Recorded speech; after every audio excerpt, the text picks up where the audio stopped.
कभी किसी अंग्रेजी शब्द को देख के ऐसा लगा है कि अरे इसका मतलब क्या हो सकता है। कुछ शब्द इतने लंबे, इतने मुश्किल लगते हैं जैसे किसी और ही दुनिया से आए हों। पर क्या हो अगर मैं कहूं कि ये शब्द असल में एक गुप्त कोड की तरह है।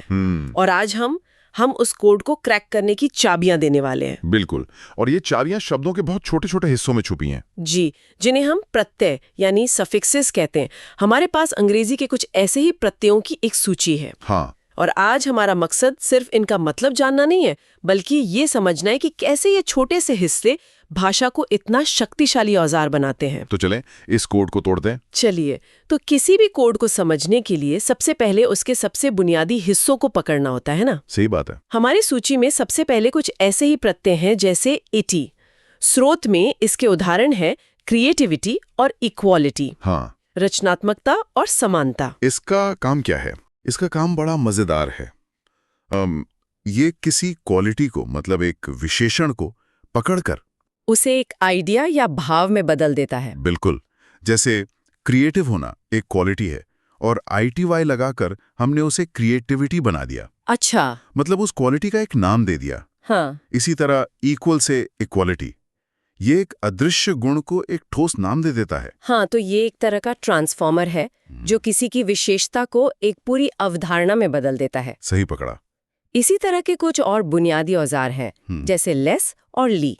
ये तो बहुत सीधे लगते हैं। होमलेस मतलब बिना घर के, वायरलेस मतलब बिना तार के, और केयरफुली सावधानी से, क्विकली जल्दी से। ये भले ही सीधे लगें, पर ये भाषा की कुशलता का बेहतरीन उदाहरण है। कैसे? सोचिए, एक छोटा सा लेस जोड़ते ही आप किसी भी चीज के होने को उसके न होने में बदल देते हैं। सही है। और LY लगाकर आप किसी भी काम करने के तरीके को बयान कर सकते हैं। ये भाषा के वो नट बोल्ट हैं जो वाक्यों को कसकर एक सटीक मतलब देते हैं। ये बताते हैं कि कोई चीज क्या है, क्या नहीं है, और कोई काम कैसे किया जा रहा है। बिल्कुल।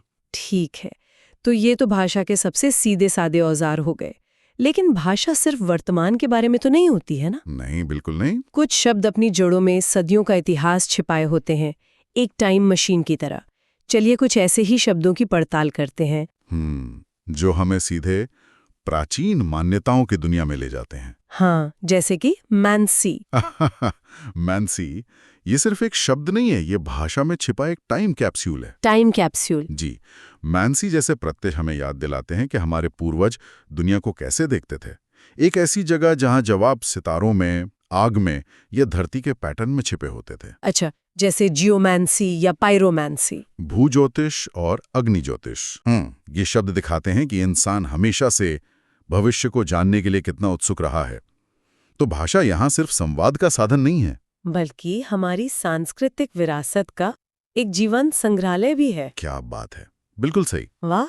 तो जब हम पायरोमैंसी जैसा शब्द पढ़ते हैं तो हम सिर्फ उसका मतलब नहीं जान रहे, बल्कि हम उस दौर की सोच से जुड़ रहे हैं जहां आग की लपटों में भविष्य देखना एक गंभीर काम माना जाता था। जी। इसी से जुड़ा एक और प्रत्यय है जो ज्ञान की दुनिया से ताल्लुक रखता है, लेकिन शायद एक अलग नजरिए से। वो है ओलॉजी। और यहीं पर भाषा हमें मानव विचार के विकास की कहानी सुनाती है। अच्छा, वो कैसे? देखिए, मैंसी जहां अटकल और रहस्यमयी संकेतों की बात करता है, वहीं ओलॉजी तर्क, व्यवस्था और वैज्ञानिक जांच की बात करता है। जैसे एंटोमोलॉजी कीट विज्ञान ना, या पेडोलॉजी मिट्टी संबंधी विद्या आम। ना। ये शब्द बताते हैं कि हमने दुनिया को सिर्फ संकेतों से समझना छोड़कर उसका व्यवस्थित अध्ययन करना शुरू कर दिया। लॉगोस का मतलब ही है अध्ययन या तर्क। तो एक तरफ मैंसी है जो विश्वास पर आधारित है, और दूसरी तरफ ओलॉजी है जो सबूत और विश्लेषण पर। ये भाषा में छिपा हुआ एक तरह से अंधविश्वास से विज्ञान तक का सफर है। ये तो कमाल का नजरिया है। एक ही भाषा के दो प्रत्यय हमें इंसानी सोच के दो अलग-अलग युगों की सैर करा देते हैं। इतिहास से निकलकर अब हम इंसानी दिमाग की गहराइयों में उतरते हैं। कुछ प्रत्यय सीधे हमारी भावनाओं और मानसिक स्थितियों से जुड़े हैं। जी बिल्कुल। जैसे मेनिया, इसके उदाहरण हैं मेनियक मतलब पागल और मेलोमेनिया संगीत के प्रति दीवानगी। यहाँ भाषा की खूबसूरती देखिए। एक ही प्रत्यय मेनिया जुनून और पागलपन के बीच की बारीक रेखा को दिखाता है। अच्छा। एक तरफ मेनियक है जो एक नकारात्मक और अनियंत्रित स्थिति है। और दूसरी तरफ मेलोमेनिया है, जो संगीत के लिए एक गहरा जुनून है। ये हमें बताता है कि जुनून जब हद से बढ़ जाए तो वो दीवानगी बन सकता है। ये तो दिलचस्प है कि एक ही प्रत्यय जुनून और पागलपन दोनों को दर्शा सकता है। जी। तो क्या किसी शब्द का अर्थ सकारात्मक है या नकारात्मक, ये सिर्फ संदर्भ पर निर्भर करता है। क्या मेलोनेमिया कभी नकारात्मक हो सकता है? बिल्कुल हो सकता है। अगर किसी का संगीत के प्रति जुनून इतना बढ़ जाए कि वो अपनी जिम्मेदारियों को, अपने रिश्तों को नजरअंदाज करने लगे, तो वही मेलोनिया एक समस्या बन जाएगा। हाँ, भाषा हमें शब्द देती है, लेकिन उसका सही अर्थ और भाव हमेशा संदर्भ से ही तय होता है। समझ गई। भावनाओं की इस दुनिया में एक और गहरा प्रत्यय है, पैथी, जिसका मतलब है भावना। पैथी। हमारे स्रोत में इसके उदाहरण हैं एंथ्रोपैथी और पैथेटिक। एंथ्रोपैथी का मतलब है इंसानी भावनाओं को किसी गैर इंसानी चीज पर डालना। हाँ, जैसे कहना कि पहाड़ आज बहुत गुस्से में लग रहा है। सही। ये प्रत्यय भावनाओं के पूरे स्पेक्ट्रम को खोल देता है। पाथी रूट से ही सिंपैथी, एम्पैथी और एपैथी जैसे शब्द बनते हैं। सहानुभूति, समानुभूति और उदासीनता। जी, ये सभी शब्द भावनाओं से हमारे रिश्ते को दिखाते हैं। सिंपैथी में आप किसी के लिए महसूस करते हैं, एम्पैथी में आप किसी के साथ महसूस करते हैं, और एपैथी में आप कुछ भी महसूस नहीं करते। बिल्कुल। और पैथेटिक शब्द भी इसी से जुड़ा है, जो दूसरों में दया या उदासी की भावना जगाए। तो एक ही जड़ हमें भावनाओं के कितने अलग अलग पहलुओं से जोड़ती है। हाँ। और जहाँ भावनाएं हैं वहाँ डर भी होगा। अगला प्रत्यय है फोबिया। क्लॉस्ट्रोफोबिया तो हम सब ने सुना है, बंद जगहों से डर। लेकिन स्रोत में एक और उदाहरण है जिसने मुझे चौंका दिया। कौन सा? 1 मिनट। लोगोफोबिया मतलब शब्दों से डर। हाँ, लोगोफोबिया। ये तो विडंबना की हद है। हम यहाँ शब्दों को समझने के लिए इतनी मेहनत कर रहे हैं और एक शब्द ऐसा भी है जो उन्हीं से डरने के लिए बना है।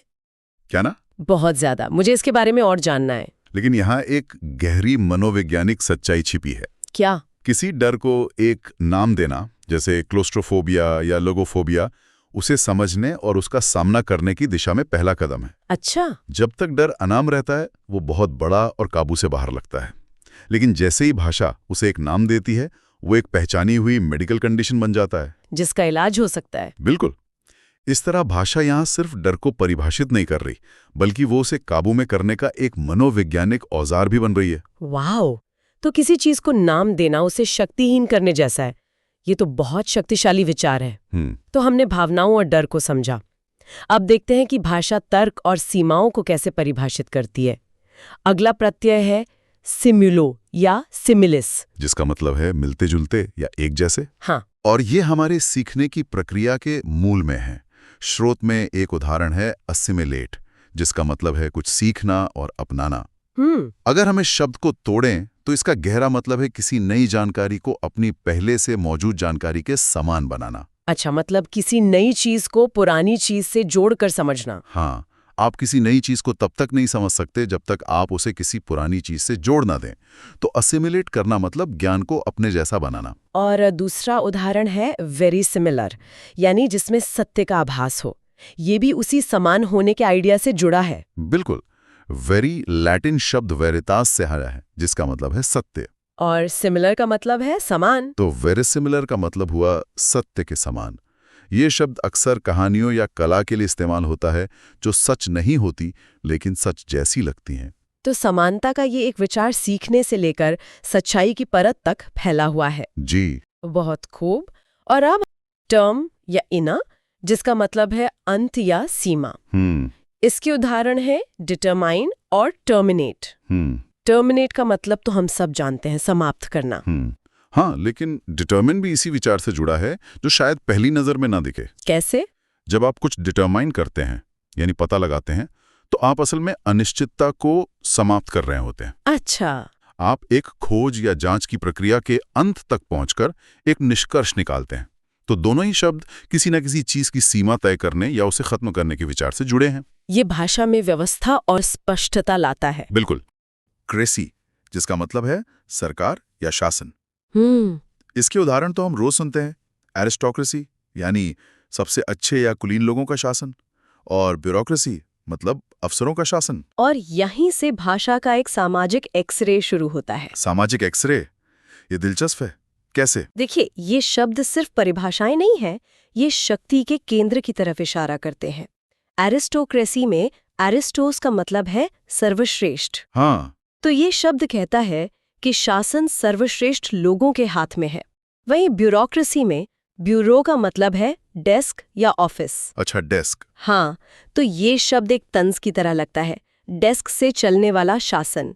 ये हमें बताता है कि असली शक्ति शायद नेताओं के पास नहीं, बल्कि फाइलों और बाबुओं के पास है। लेकिन इसमें एक अजीब बात है, जब मैं क्रेसी वाले शब्दों के बारे में सोचता हूँ, जैसे ब्यूरोक्रेसी, ऑटोक्रेसी, टेक्नोक्रेसी, तो ज्यादातर शब्दों से एक नकारात्मक एहसास होता है।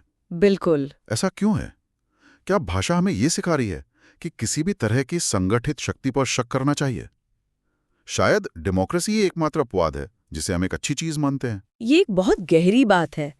ऐसा लगता है कि भाषा में ही सत्ता को लेकर एक स्वाभाविक संदेह वो छिपा हुआ है। सच में? हाँ, डेमोक्रेसी में डेमोस का मतलब है आम लोग। तो जब शक्ति आम लोगों के हाथ में होती है तो भाषा उसे सकारात्मक रूप से देखती है, लेकिन जैसे ही शक्ति किसी छोटे समूह के हाथ में जाती है, चाहे वो सर्वश्रेष्ठ लोग हों, अफसर हों या तकनीकी विशेषज्ञ हों, शब्द का वजन नकारात्मक होने लगता है। ये दिखाता है कि सामूहिक रूप से हम शक्ति के केंद्रीकरण को लेकर कितने असहज रहते हैं। शक्ति से ही जुड़ा अगला शब्दांश है इज्म, जिसका मतलब है मैं भरोसा या वाद, और ये तो क्रेसी से भी ज्यादा उलझा हुआ है। बहुत ज्यादा। सूची में एक उदाहरण है रेसिज्म, यानी जातिवाद, एक बेहद विनाशकारी और नकारात्मक विचारधारा। लेकिन ठीक उसके बगल में दूसरा उदाहरण है टूरिज्म, यानी पर्यटन। हाँ, ये कैसे हो सकता है? एक ही सफिक्स नफरत और छुट्टी दोनों को कैसे दर्शा सकता है? ये भाषा की नैतिकता से परे होने का सबसे अच्छा उदाहरण है। इज्म अपने आप में अच्छा या बुरा नहीं है, तटस्थ है। बिल्कुल। ये बस किसी विचार, सिद्धांत, व्यवस्था या गतिविधि को एक नाम देता है। आपने दो छोर के उदाहरण दिए, पर इसके बीच में एक पूरा स्पेक्ट्रम है। कैपिटलिज्म और सोशलिज्म को देखिए। पूंजीवाद और समाजवाद। हाँ, ये आर्थिक और राजनीतिक व्यवस्थाएं हैं। फिर हीरोइज्म यानी वीरता को देखिए, ये एक महान गुण है। या इम्प्रेशनिज्म, प्रभाववाद, ये एक कला आंदोलन है। तो एक ही इज्म हमें नफरत, छुट्टी, राजनीति, साहस और कला, इन 5 अलग अलग दुनियाओं की सैर करा देता है। कमाल है। इसका मतलब आइज्म एक खाली बर्तन की तरह है जिसमें आप कोई भी विचार डाल सकते हैं, अच्छा, बुरा या तटस्थ। सही कहा। अब उन लोगों की बात करते हैं जो इन व्यवस्थाओं और विचारों का हिस्सा हैं। हमारी सूची में है आयन और इस्ट, जैसे हिस्टोरियन यानी इतिहासकार, और साइक्लिस्ट, साइकिल सवार, पेडेस्ट्रियन भी है, पैदल यात्री। पहली नजर में एक जैसे लगते हैं। हाँ, लगते तो हैं, पर इनमें धागी जितना बारीक लेकिन बहुत जरूरी फर्क है। आयन अक्सर किसी व्यक्ति के ज्ञान के क्षेत्र, उसकी राष्ट्रीयता या विशेषज्ञता से जुड़ा होता है, जैसे हिस्टोरियन इतिहास से जुड़ा विशेषज्ञ, म्यूजिशियन संगीत का विशेषज्ञ, या इंडियन भारत का निवासी। मतलब ये पहचान का एक स्थायी हिस्सा है। बिल्कुल। वहीं आइस्ट ज्यादातर उस व्यक्ति को दर्शाता है जो सक्रिय रूप से कोई काम कर रहा है, किसी विचारधारा का पालन कर रहा है या किसी चीज का अभ्यास कर रहा है। जैसे साइक्लिस्ट जो साइकिल चलाता है, या सोशलिस्ट जो समाजवाद में विश्वास रखता है, या पियानिस्ट जो पियानो बजाता है। लेकिन यह एक उलझन है, हम आर्टिस्ट कहते हैं, आर्टियन नहीं। अच्छा सवाल है। पर कला तो एक ज्ञान का क्षेत्र है, सिर्फ एक क्रिया तो नहीं। तो यहाँ आइस का इस्तेमाल क्यों हुआ? क्या ये कोई अपवाद है? ये एक बेहतरीन सवाल है और ये भाषा की गहराई को दिखाता है। यहाँ आइस्ट का इस्तेमाल शायद इसलिए होता है क्योंकि कला को एक सक्रिय साधना, एक एक्टिव प्रैक्टिस माना जाता है, सिर्फ किताबी ज्ञान नहीं। अच्छा। एक इतिहासकार इतिहास का अध्ययन करता है, लेकिन एक कलाकार कला का सृजन करता है, वो उसे जीता है, उसे करता है। हाँ, भाषा का यह चुनाव दिखाता है कि हम कला को एक करने वाली चीज मानते हैं, सिर्फ जानने वाली नहीं। यही छोटी छोटी बारीकियां भाषा को नियमों के संग्रह से ज्यादा एक जीवंत चीज बनाती हैं। तो हमने देखा कि कैसे भाषा शक्ति और समाज की संरचना को दिखाती है। लेकिन भाषा सिर्फ समाज का आईना नहीं है, ये विज्ञान की छुरी भी है, एक ऐसा औजार जिससे हम दुनिया को बहुत सटीकता से काटते और समझते हैं। और हमारी सूची में अगला शब्द साइड इसी काटने या मारने के विचार से जुड़ा है। बिल्कुल, और ये शब्द आते ही माहौल थोड़ा गंभीर हो जाता है।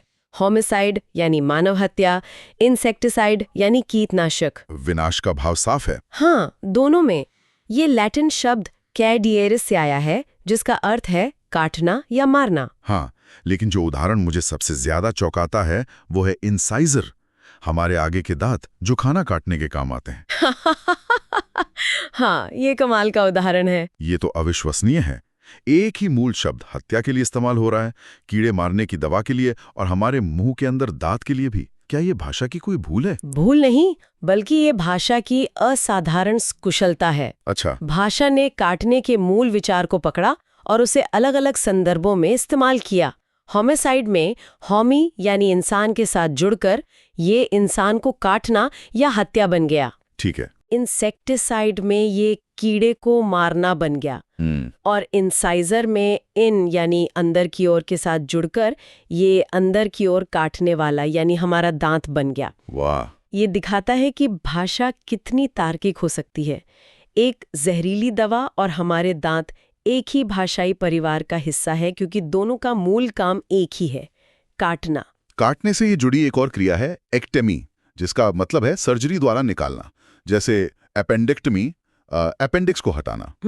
ये भी एक तरह का काटना ही है, पर यहाँ उद्देश्य जीवन देना है, लेना नहीं। आप विनाश और इलाज के बीच का जो फर्क बता रहे हैं वो बहुत जरूरी है। और ये सिर्फ उद्देश्य का फर्क नहीं है, ये भाषा की सटीकता का भी प्रमाण है। मतलब चिकित्सा में एक गलत शब्द का इस्तेमाल जानलेवा हो सकता है, इसलिए उन्होंने मारने वाले शब्द मतलब साइड की जगह बाहर निकालने के लिए एक बिल्कुल नया शब्द गढ़ा, एक्टेमी। हाँ, एक्टेमी ग्रीक शब्द एक्टेमिनेन से आया है, जिसका मतलब है काट कर बाहर निकालना। मतलब ये सिर्फ एक अलग शब्द नहीं, बल्कि एक पूरी अलग सोच है। सही कहा। और ये कोई इकलौता उदाहरण नहीं है। मेडिकल शब्दावली ग्रीक भाषा से भरी पड़ी है, जैसे कार्डियो दिल के लिए, न्यूरो नर्व के लिए, डर्मा त्वचा के लिए। ऐसा लगता है जैसे चिकित्सा की पूरी भाषा एक खास कोड में लिखी गई हो, और ये सफिक्स उस कोड को तोड़ने में मदद करते हैं। हर शब्द को इतनी सटीकता से बनाया गया है ताकि डॉक्टर जब एपेंडेक्टमी कहें तो उसका मतलब सिर्फ और सिर्फ अपेंडिक्स को काटकर निकालना ही हो और कुछ नहीं। और अब काटने और निकालने से आगे बढ़कर जानकारी दर्ज करने की बात करते हैं। हमारी सूची में है ग्राफी, मतलब लिखना। जैसे ग्राफोलॉजी, लिखावट का अध्ययन। ये तो सीधा और सरल है। लेकिन अगला उदाहरण है साइस्मोग्राफ, भूकंप सूचक यंत्र। हाँ, एक मशीन जो भूकंप को लिखती है। मुझे ये समझ नहीं आया, क्या ये सिर्फ एक काव्यात्मक उपमा है? नहीं, ये उपमा से कहीं ज्यादा गहरा है। यहाँ लिखने का मतलब सिर्फ अक्षर बनाना नहीं, बल्कि किसी चीज को दर्ज करना, उसका दस्तावेज बनाना या अनदेखी चीज को देखने लायक बनाना है। अच्छा। सिस्मोग्राफ असल में धरती की अदृश्य कंपन को एक दृश्य रूप में कागज पर लिखता है ताकि वैज्ञानिक उसे पढ़ और समझ सकें। ये डेटा को कहानी में बदलने जैसा है। बिल्कुल। चाहे किसी की लिखावट से उसके चरित्र को समझना हो, मतलब ग्राफोलॉजी, या पृथ्वी के दिल की धड़कन को कागज पर उतारना हो, मतलब साइस्मोग्राफ, ग्राफी का काम है अदृश्य को दृश्य बनाना। तो हमने देखा कि भाषा कैसे समाज को परिभाषित करती है और विज्ञान को सटीकता देती है, लेकिन हमारे रोजमर्रा के जीवन का क्या? अब उन शब्दांशों पर आते हैं जो किसी चीज की अवस्था या उसके गुण बताते हैं। सूची में है फुल, जिसका मतलब है से पूर्ण, जैसे हेल्पफुल मददगार और थॉटफुल विचारमग्न। ये भाषा का एक जादुई स्विच है जो किसी संज्ञा नाउन को विशेषण एडजेक्टिव में बदल देता है। हाँ, हेल्प यानी मदद एक चीज है, लेकिन हेल्पफुल मदद से भरा हुआ एक गुण है। मुझे याद है बचपन में मैं सोचती थी कि थॉटफुल का मतलब है जिसका दिमाग विचारों से इतना भरा हो कि और कुछ सोच ही ना पाए। हंसता है। बाद में समझ आया कि इसका मतलब है जो दूसरों के लिए विचार करे। भाषा कभी कभी कितनी सीधी और कभी कितनी उलझी हुई हो सकती है। इसी तरह के दो और शब्द हैं, एंस और एंड्स, जैसे कॉन्फ्रेंस सम्मेलन और परफॉर्मेंस प्रदर्शन। ये भी किसी अवस्था या क्रिया को ही दर्शाते हैं। हाँ, ये अक्सर किसी क्रिया वर्ब के परिणाम को एक संज्ञा नाउन में बदल देते हैं। अच्छा। परफॉर्म यानी प्रदर्शन करना एक क्रिया है, लेकिन परफॉर्मेंस उस क्रिया का नतीजा है। कॉन्फर यानी विचार विमर्श करना एक क्रिया है और कॉन्फ्रेंस उस क्रिया का आयोजन है। ये भाषा को बहुत संक्षिप्त और शक्तिशाली बनाता है। बिल्कुल। उन्होंने मंच पर जो किया वो शानदार था। कहने की बजाय हम कह सकते हैं उनकी परफॉर्मेंस शानदार थी। एक शब्द में पूरी कहानी। और अंत में कुछ और गुण बताने वाले शब्द हैं। आइक या टाइक, जिसका अर्थ है से संबंधित, जैसे मेटालिक धात्विक या रियलिस्टिक वास्तविक। और एक और है आइल, जिसका मतलब भी कुछ ऐसा ही लगता है, जैसे डोमिसाइल आवास या स्टराइल बांझ। क्या इन दोनों में कोई खास अंतर है? ये दोनों ही क्लासिक विशेषण बनाने वाले सफिक्स हैं, भाषा के टूलबॉक्स के सबसे जरूरी औजारों में से हैं। ये किसी संज्ञा को लेकर उसे एक वर्णनात्मक शब्द में बदल देते हैं। मेटल से मेटालिक बन गया, रियलिटी से रियलिस्टिक। ठीक है। आइल भी यही काम करता है, लेकिन अक्सर लैटिन मूल के शब्दों के साथ ज्यादा इस्तेमाल होता है और कभी-कभी किसी क्षमता या स्थिति को दिखाता है। जैसे स्टेराइल का मतलब है प्रजनन करने की क्षमता से रहित और डोमिसाइल का मतलब है निवास से संबंधित जगह। तो ये छोटे छोटे हिस्से हमें अपने आसपास की दुनिया का वर्णन करने की ताकत देते हैं। बिल्कुल, उसकी प्रकृति और गुणों को परिभाषित करने की। तो आज की इस जासूसी से हमने देखा कि कैसे शब्दों के ये छोटे छोटे हिस्से साइड से लेकर ग्रेसी और ग्राफी तक एक गुप्त चाबी की तरह हैं।